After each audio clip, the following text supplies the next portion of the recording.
This is Nasha Kasha, Ukrainian Almanac. 28 minutes of stories for everyone about Ukrainian life. I'm your reporter, Stefan Andrusiak. Я називаюся Стефан Андрусяк. Вітаю вас. This is episode 247. Today we're going to hear the stories of two judges. One is an American, the other a Canadian. Judge Harry Momotiuk resides in Windsor, Ontario.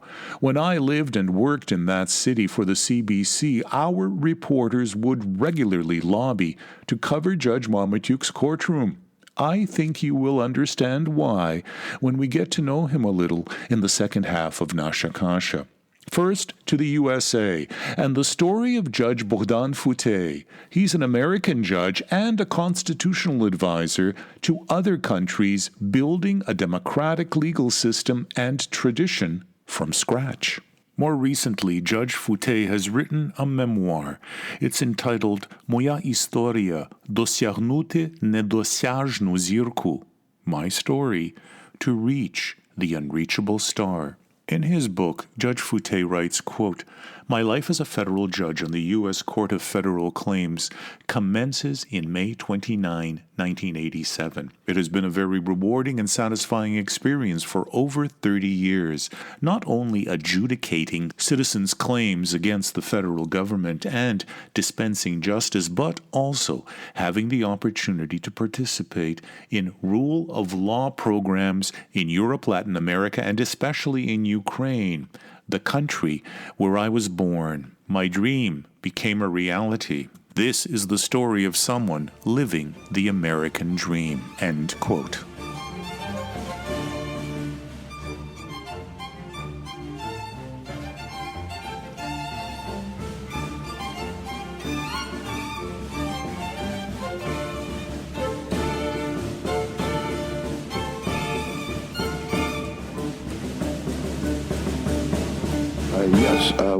My name is Bogdan Futey. Presently, I'm still a federal judge in the United States of America. Actually, I was the first of Ukrainian heritage to become a federal judge, being nominated by President Reagan and then confirmed by the Senate. I was born in the city of Buchach in the western part of Ukraine. That's in the state or oblast of Ternopil on June 28, 1939. I was the only child in the family. War engulfed Ukraine, and your parents left. Can you give me a sense of the circumstance? We left because they were looking for when we tried to visit my grandfather. Actually, we found out that he was killed by the Russians, by the Soviets, the Bolsheviks. They came in looking for my father because of his Ukrainian patriotic activities. And they came to looking for my father, and when my grandfather said that he did not know where my father was, well, he was killed right in the front yard of the property, and the entire family was taken to Siberia, and we never heard from them again. Je ne sais pas, je vous verrai, oh non, mais c'est peut-être pas la fête.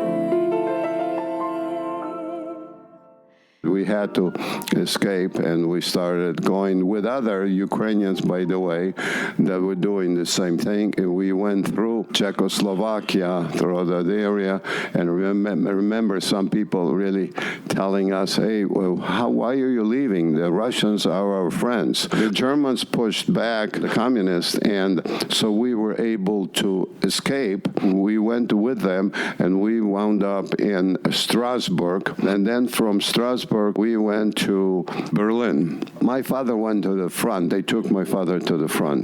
The German army took him to the front. The Ukrainian division at that time. So for a while he was there, and then while we were in Berlin, we were able to leave on the last train to the city of Ulm, and within, I believe, 3 or 4 days, my father showed up. And then naturally the Allied forces came in, and the U.S. soldiers were already in the city. You didn't come to the United States immediately. You went to Argentina. Can you just give me briefly a history of that? Yeah, well, my father's 2 uncles, they were living in Argentina, and they sent us papers, invitations. At that time, there was no immigration yet to the United States of America. We went to Buenos Aires, Argentina, where we lived for almost 10 years. And it was not until 1954 that we started doing the paperwork to go to the United States of America. Was there a feeling during the Perón era that you had to get out? Actually, no. I did not have the feeling that we had to get out. I think the feeling was that perhaps there would be a better life in the United States. Did you have at an early age an inkling that you would be interested in law? Actually, my inkling in law started when I was in high school in Argentina. We had a teacher who was a lawyer. He was a history teacher and also a lawyer. And that's something that I became very interested in, because my major at Western Reserve University was history. I had a BA in history, MA in history, and I started my PhD, and then I went to law school. He was the one that gave me the incentive to be a lawyer. Where did you land in the United States? We landed actually in Miami, and then we went to New York because my father's cousin was living there. He's the one that had invited us. You had to have an invitation. His name was Vasily Orichovsky. But finally, we went to Cleveland. My father was offered a job in a construction company, and he just called my mother and said, "Hey, maybe we should live in Cleveland." Talk to me about Ukrainian life as a young man in Cleveland. My life was, involved with Ukrainian youth organizations. I always felt very close to Ukraine, and I tell you, even now when I travel, when I am in Ukraine, and then I talk to them, things like that, they always say, What are you really? Are you an American or are you Ukrainian? I always give an answer that my mother always says that your shirt is closer to your body than your overcoat. Одягни сорочку, любий сину, вишиту червоними нитками, бережи у серці Україну, і сорочка оберегом стане. Хрестиком сорочку вишивала, на лянім біленькім полотні, щоб сорочка щастя дарувала, завжди захищала у біді.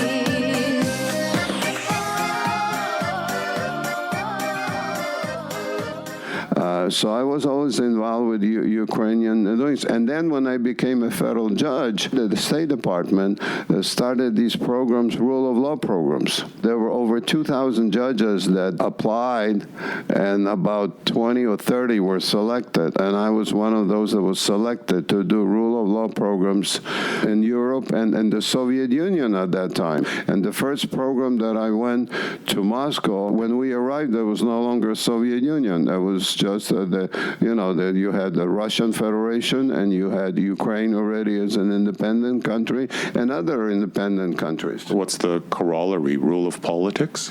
Well, the rule of law is basically the concept, if you go, no one is above the law. No person is above the law.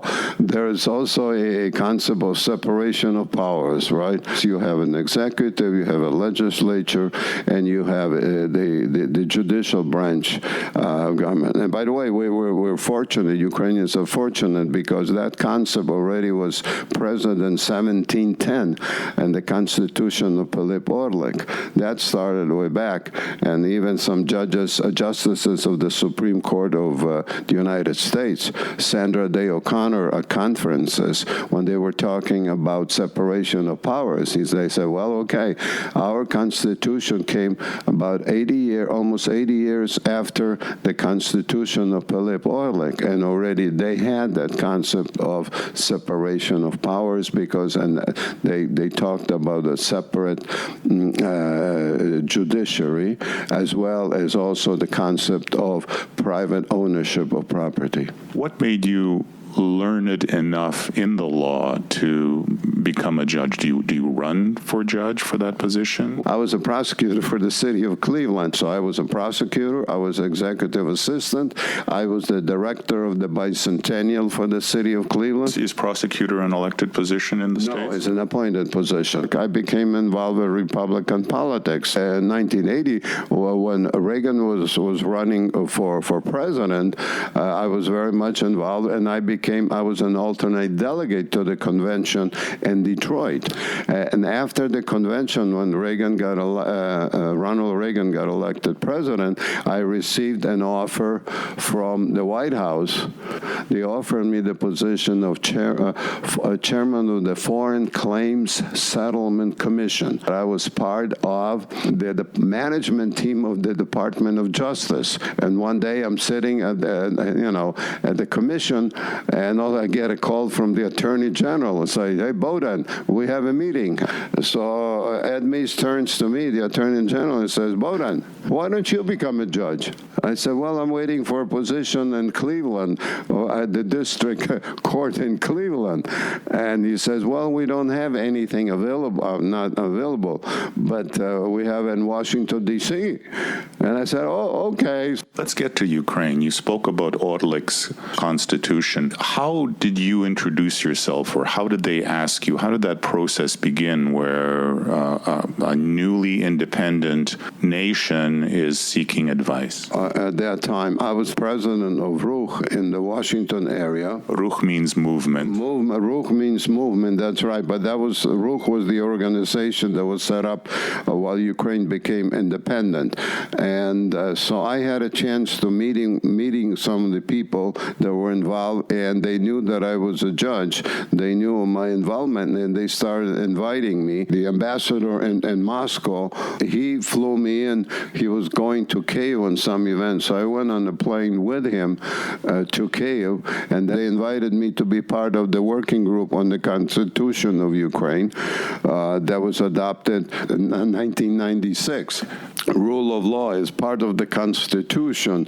So all of these things are in there, but being there does not mean that they're being carried out. Sometimes they're not carried out, and that's the problem. That's the criticism that exists. On paper, there's this situation. So what went wrong? Ukraine has been independent for what? All of us are expecting Ukraine to be at the level of countries that have been independent and developing their laws, their system for hundreds of years. That is almost impossible. 25 or 30 years in history is not much. At first, when Ukraine became independent, I said it will take about 25 years. I'm convinced now that will take 2 generations, not one. In 2 generations, you're talking about 50 years. From an advisory point of view, you've watched this unfold. Do you think Ukraine is now at the point where they've said, thank you very much for all of your input. We have the raw material with which to consider our future. Now it's up to us. Thank you very much. We're going to take it from here. I am an optimist that Ukraine will go through the process and Ukraine will remain an independent, sovereign country. And there is a lot of opportunities for people that live in Ukraine to accomplish and to obtain whatever they want in their lives. A pleasure getting to know you. Thank you very much. Chirodiak. Musically, we led off the show with Luis Milici's Symphonia in Memoriam. It's an homage to the memory of Argentina's Maria Eva Duarte de Perón. Oksana Mucha sang Je ne sais pas, I do not know. Vasil Popaduk played Adios Nonino. Lesia Holicka, Vyshita Sorochka. And this is Banduriste Orlesizi, a Taras Shevchenko poem, Oleksiy Karakesha, performing. Banduriste Orlesizi, брате, маєш крила, маєш силу, Є коли літати, тепер летиш в Україну, тебе виглядають, полетів би я з тобою, та хто привітає.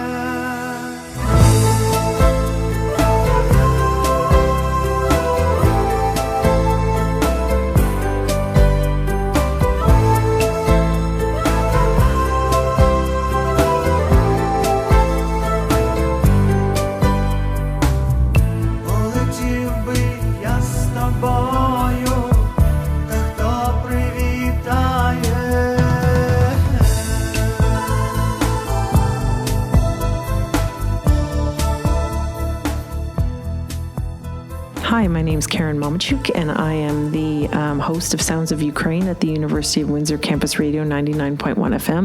I'm also, in my day life, the Director of Alumni for the Faculty of Law at the University of Windsor. My name is Harry Momotiuk. I started out as a mailboy at Chrysler's, decided to go to law school. Then I became a prosecutor and a judge for 34 years in the Ontario Court of Justice, and retired 9 years ago. Where did the Momotiuks come from? Well, my mother was born in Canada. My father came from Ukraine when he was 15 years old. Which part of Ukraine? It's near the Polish border, and it was in a little village. And his father put him on a boat to Canada at 15 years of age. We had no family here. We had no friends here. We had nothing except he didn't want his son to stay there because of the conditions any longer. So my dad got on the boat, went to Halifax, to British Columbia, and worked in a meat factory, and then on the railroads.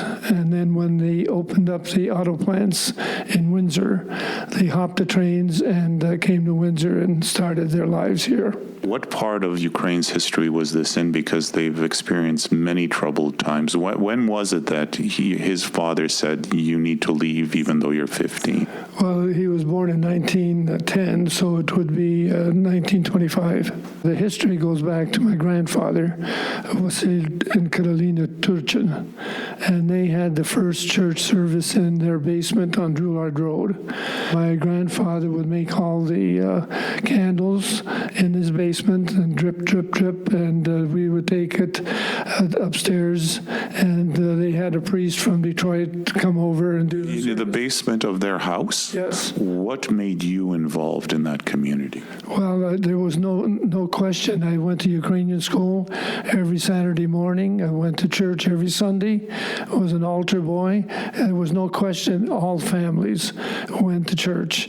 And after church, the families would meet at the respective homes, and they'd have their lunches, and then the kids would play outside and come in, and the men would have maybe a couple of pops. I'll tell you all about it, have a listen if you're ready. Better head booze, big sippets of baba, lots and lots of booze, big sippets of baba. There's those big shoes, makes a really good sababa, and a kick-ass band makes a great sababa.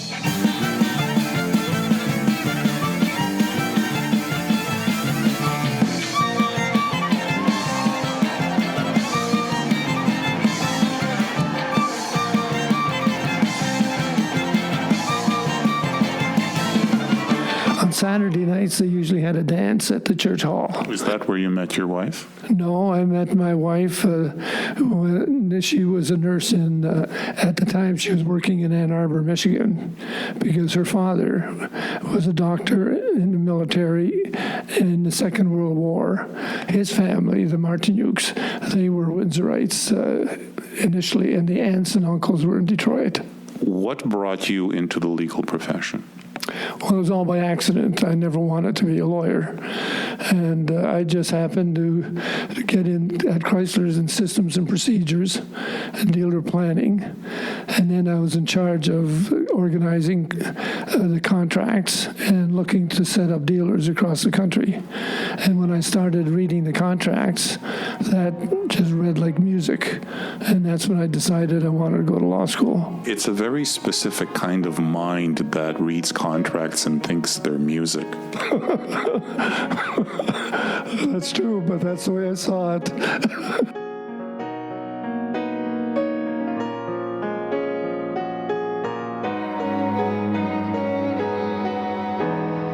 And then I became a prosecutor when I got called to the bar.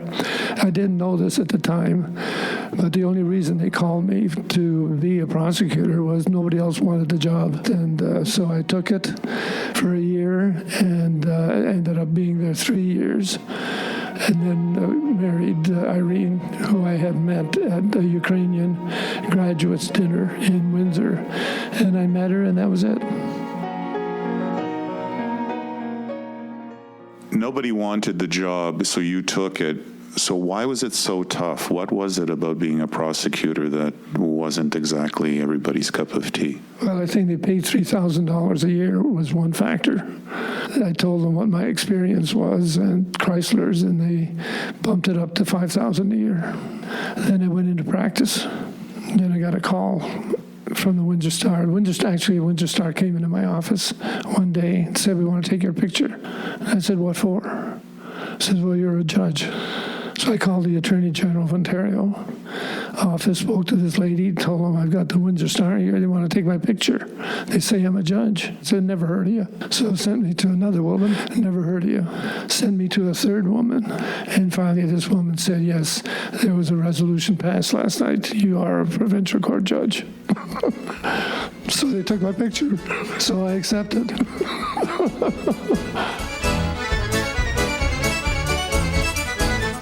Do you still have the picture from the Windsor Star? Oh, yeah.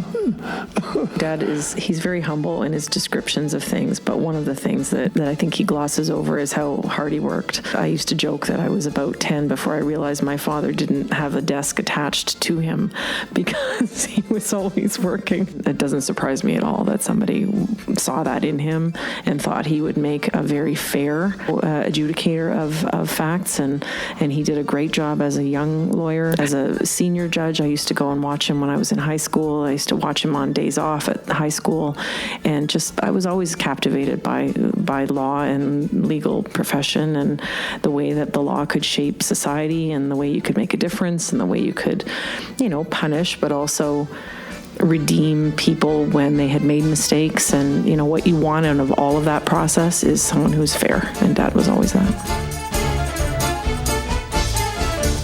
There's one thing that sort of sums it up today, and that is Mr. Justice Scalia of the United States Supreme Court.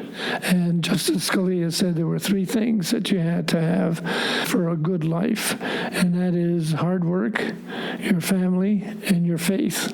After that will come your judgment, your ability, your character, and so on. But the first key things are hard work, family, and faith. And if you can keep that in focus, then you will have a good full life. And today I look back and exactly makes sense. There must have been some very difficult times when you're sitting in judgment. I mean, how do you prepare for something like that, where in a criminal justice system, you're presenting justice that informs the public, sets an example, but is also fair? How do you do that? Well, there wasn't a problem because growing up on Drouillard Road in the east end of Windsor, I looked at everybody in front of me as a whole family. It wasn't just that person.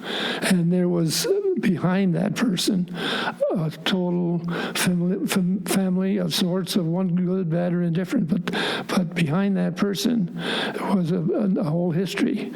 And for me to deal with that person, I made sure I spent hours going through all the evidence of all the witnesses. I took a lot of notes, and until I could make out what the facts were, that was the hard part. Once the facts are there, you can apply the law and do the rest. I never went to bed thinking I should have. on judgments and so on. But once the judgment was made, did you ever take that worry, or was there a worry and you took it home with you? No, because there were five other judges still judgments outstanding. Because I always had 5 to 8 judgments outstanding. I'd start new trials, but I'd go home working on the old one. Are there lessons learned that you can share with us? You had respect for everybody that came before you, and you knew that whoever that was in front of you, they're going through their own same situations, and even though that person may be in a criminal court, but that affects the whole family, everybody, including the accused. I didn't want to go to bed saying I should have done this or I should have done that, I should have spent more time on this or that, and that I should have drove me. I think Dad always, at least what he would express to us, was he always very much felt that the system should work for the public, that lawyers were there to serve the public interest. What do you want to say to people, not necessarily even of Ukrainian background, but people of various heritages and that kind of work ethic today? Stop complaining and do the job. Do what you have to do. You're listening to What Will Man's Legacy Be? Composed and performed by Evan Wish. The Kubasonics played Zabava, and Ron Cahoot and Buria played Holubko, Little Dove.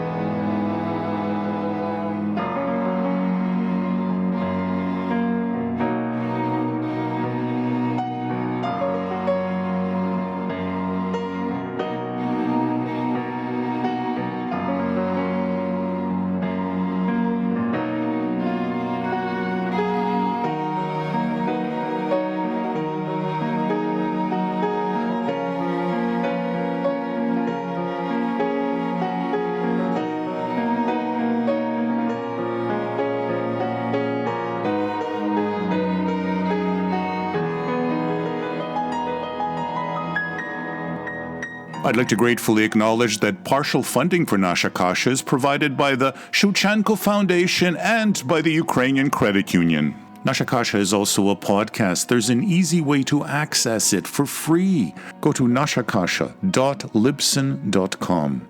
Nasha Kasha is one word. Libsyn is spelled LIBSYN.com. nashakasha.libsyn.com. New Pathway Ukrainian News delivers news and insight every week in English and Ukrainian. Subscribe today at newpathway.ca.